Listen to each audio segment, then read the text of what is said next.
All right, let's get right into it. Have you ever just stopped for a second and asked yourself, is any of this actually real? Is the world around us as solid and predictable as it seems? Today, we're going to take a journey into the strange world of quantum physics and philosophy to challenge everything you think you know. Now, before we really get going, I just want to give a quick shout out. This whole deep dive is sponsored by Micky, and it's a re-edit, a kind of highlight reel of an absolutely fantastic conversation from the Sip&Talk podcast. So we're basically boiling down some seriously mind-bending stuff for you here. So let's kick things off with this thought. Have you ever just stared at something totally normal, like your morning coffee, and had this weird idea pop into your head?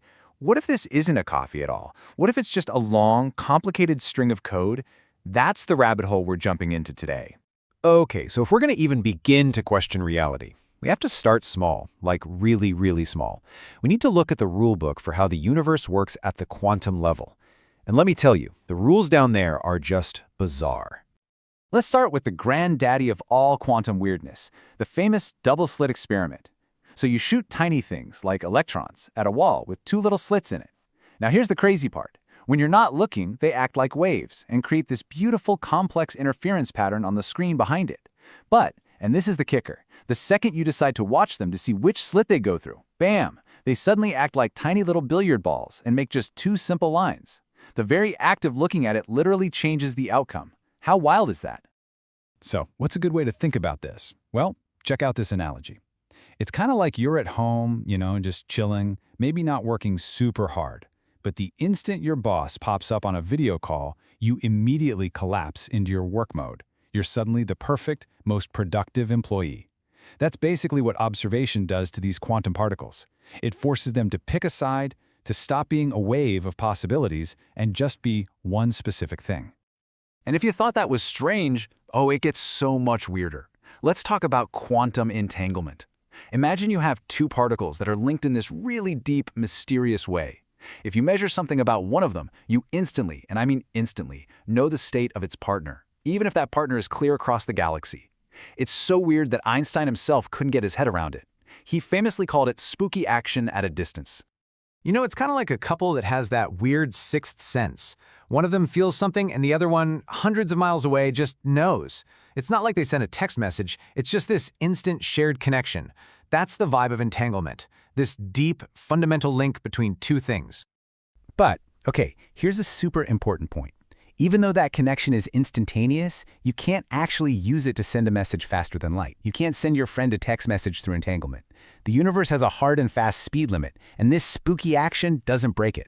And that speed limit, well, it's so fundamental it deserves its own moment. Okay, so what is this ultimate speed limit? The universe has one, and it's not just some cosmic traffic law. It's a fundamental rule that holds the very fabric of space-time together. And here it is, the big one. C, the speed of light. That number you see, it's not just how fast light travels. It is the absolute, non-negotiable speed limit for everything. No information, no cause and effect, nothing can travel faster than this. It is the law of the universe. So, why does the universe have this strict speed limit? Well, it's to protect something absolutely crucial, causality. Cause and effect. If you could break the speed of light, you could get an answer to a question before you even ask it. The whole logical structure of the universe would just fall apart. So this limit is basically the universe's firewall against total chaos. And trying to get close to the speed limit has some seriously trippy consequences. For anything with mass, as you get closer and closer to the speed of light, time itself starts to slow down for you. You would literally shrink in the direction you're traveling, and your mass would increase, heading towards infinity. It's the universe's way of putting up a giant "you shall not pass" sign.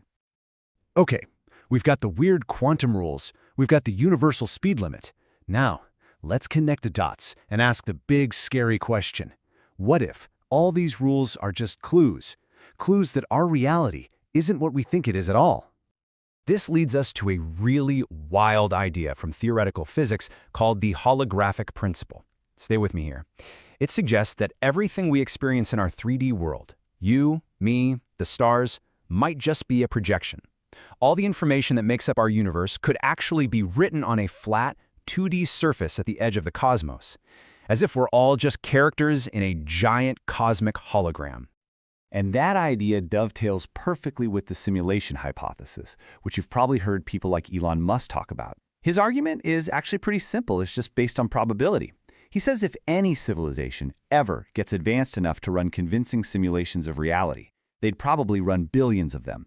So what are the odds that we're in the one single base reality versus one of those billions of simulations? The odds, he says, are not in our favor. And when you look at it this way, some of those weird physics rules start to look, well, a little suspicious. Could the speed of light just be the processor speed of the cosmic computer? Could the Planck length, the smallest possible slice of space, be the universe's version of a pixel? And that whole observer effect thing, doesn't that sound a lot like a video game engine that only renders the graphics you're actually looking at to save processing power? It makes you think, right? So, let's just say for a second this is true. Let's say we're in a simulation or a hologram. What does that mean for us, for our lives, for things like meaning and destiny and freedom? This is where the physics gets really personal. The first place your mind might go is, well, if none of this is real, does anything I do actually matter? It's really easy to fall into this idea of nihilism, the belief that everything is ultimately meaningless. But wait a minute, think about this.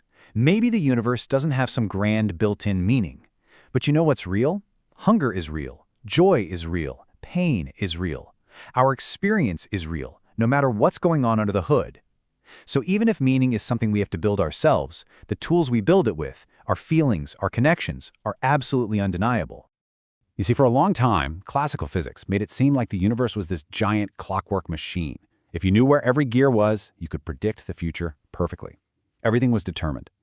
But then quantum mechanics came along and just smashed that clock to pieces. It introduced true, fundamental randomness into the equation. The future isn't a single track anymore. It's a whole landscape of possibilities. So does that mean we have free will? Well, it's not quite that simple. Just because something is random doesn't mean it's a free choice. But here's what quantum uncertainty does do. It breaks the chains of that old clockwork determinism. It proves that the future isn't already written. It cracks open the door, and in that crack there's at least a possibility for something like real choice to exist. And that really is the biggest takeaway from all of this mind-bending physics. The universe isn't going to hand you a purpose. There's no script waiting for you. And at first, that might sound a little scary. But think about it. It's also the most liberating idea in the world. It means you're the author. You get to write your own meaning. Whew.